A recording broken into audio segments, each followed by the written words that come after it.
Can you tell supporters of your party who are watching right now that there will not be more MPs who leave the Conservatives for the Liberal Party? Well, what I can tell them is that everyone who ran for the Conservatives ran on our platform to make this an affordable, safe country, and to do the opposite of what the Liberals have done, which is to drive up inflation, double the deficit, unleash crime. And so anybody who has crossed the floor has gone against the affordable safety platform that we put forward in the last election. And I think Canadians have a reasonable expectation that when you run on a platform to bring down the cost of living, to control spending, to lock up criminals, that you shouldn't then go and join the party that's doing precisely the opposite. I do understand that expectation, but I also remember covering back in September of 2018 when Leona Alislev made the converse decision to leave the Liberals, come to the Conservative Party. You were a member of caucus. I remember the caucus rising and applauding her, giving her a standing ovation as she made her way into the room. I remember Andrew Scheer at the time, now you're House Leader, then the leader of the party, saying disenfranchised Liberal supporters are wanted and needed in the Conservative Party. Why was it okay then and terrible now? Well, first of all, I think there's occasions when people have a difference of principle, or their party goes against what the party had run on the last election. In other words, the party leaves them rather than them leaving the party, and that's not the case here. The members in question openly criticized Mark Carney for doubling the deficit. One of them even said that the grocery prices that Mark Carney is imposing on Canadians are inhumane, and that's a quote. So to then, within weeks, go and support those inhumane grocery prices, that rampaging deficit, the soft on crime laws, goes directly against what they ran on. But it has basically renewed my commitment to do the job that Canadians, roughly 8.1 million Canadians voted to send us here to do, which is to fight for an affordable Canada so that people can actually go to a grocery store and buy a basket of goods, feed their family without feeling anxious that their bank account has been emptied. And I do have a lot of questions for you on how you would navigate that, right, if you were going to become Prime Minister. But when you say, for example, that you know, that what this MP Michael Ma is doing, or Chris D'Entremont, is different than Leona Alislev, I fail to see how that's the case. She also criticized the Conservative Party on multiple occasions. She left. She became not only a member of your party, but the deputy leader of the party.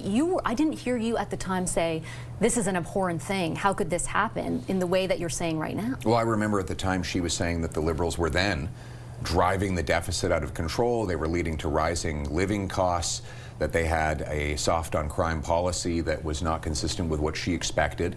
And that's why we have to focus on making the lives of Canadians safe and affordable again. That has been my mission in this session of Parliament. And it's certainly going to be the mission when we get back, because frankly, people need hope again that things can get better and that they don't have to live in an unaffordable, unsafe country where they're in debt and in danger, that things can actually get better. We're the only party that will make them better. I didn't hear you say that you unequivocally don't think other MPs will leave for the Liberals. I asked because two Liberal ministers, Minister McKinnon, Minister Hodgson, have both intimated that there are others who have approached them. If MPs in your party were happy with you and your leadership, wouldn't they stay? Well, I think the ministers you just mentioned, along with Mr. Carney, are trying to manipulate an undemocratic majority that Canadians rejected, that would drive up grocery prices, housing costs, and crime. Canadians voted against the rampant inflation Liberals have caused. They voted against out-of-control spending. They voted against the soft on crime laws and the open border immigration policies that Liberals have imposed.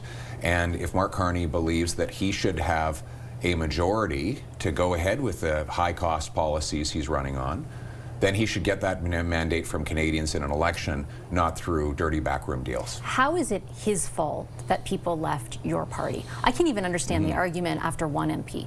Two MPs. The third MP doesn't want to be in politics anymore after rumors that he was also going to cross the floor.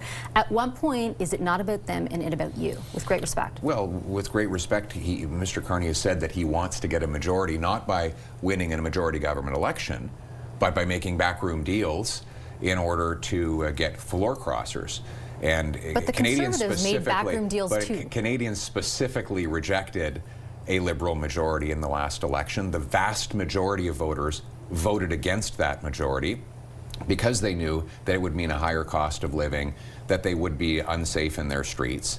And it is undemocratic through a series of backroom deals of Mr. Carney to try and concentrate more power and money in his own hands rather than allowing the Canadian people's decision to stand. So we believe in holding the government to account for the broken promises, but also proposing positive ideas that will make life more affordable and safer. That's what we've done for the session, and that's what we're going to be doing in the new parliament. If you can't convince your entire own caucus of that, how will you convince Canadians? Well, how will I convince Canadians? We'll be going into communities, into community halls, meeting with people at grocery stores and coffee shops to talk to them about getting rid of the industrial carbon tax, lowering the income taxes, cutting back on the new fuel taxes Liberals are bringing in so that people can actually afford to eat, heat, and house themselves. So that's how we're going to do it. But I'll put to you again, you could not convince two of your own MPs that those ideas were enough to stay in the party under your leadership. And again, I'll put to you with great respect, I look at public opinion polling. Every single one of them has your party and the Liberals neck and neck, within 1 or 2 points of each other. But when you look deeper at your own personal numbers, the divide between you and the leader of the Liberal Party, the Prime Minister, is far more significant.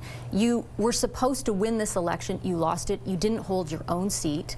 You have now lost 3 MPs. At what point are you a liability to the Conservative Party? Well, we added 2.5 million votes. We had the biggest vote count in our party's history. We got 25 more seats, the biggest share of votes since 1988. Why? Because I ran on restoring the promise of this country, that anybody who works hard gets a good life, gets an affordable home, a safe street, and that vision brought people to our party in record numbers. We've led the debate on inflation, carbon taxes, crime, immigration, natural resources, drugs, and more, to the point where the Liberals have to plagiarize our words, even though if they don't actually put them into practice.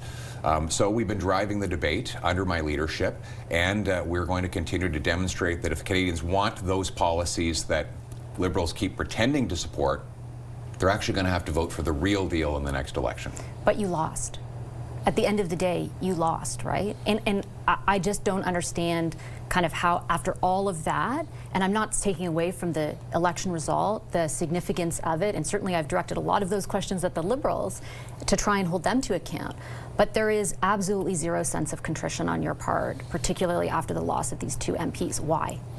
Well, I'm very troubled that they made that decision, but the people in their ridings voted for the Conservative agenda that I'm continually leading on in the House of Commons, again, which is to make this country affordable once again. And I'm fighting, I'm not, you know, we focus a lot on the palace intrigue of Parliament Hill. We need to focus on the real lives of Canadians who can't afford to eat right now.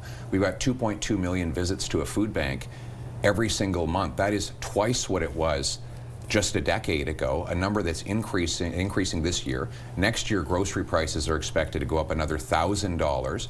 Family of 4 will be spending $17,600. So I appreciate the obsession around this place with the palace intrigue and the interpersonal debates, but what really matters is whether people can actually put food on the dinner table every night. And I'm the only one who's been consistently championing the right of people who work hard to have decent food, to have a good home, to live on a safe street, and that's what we're going to continue to do.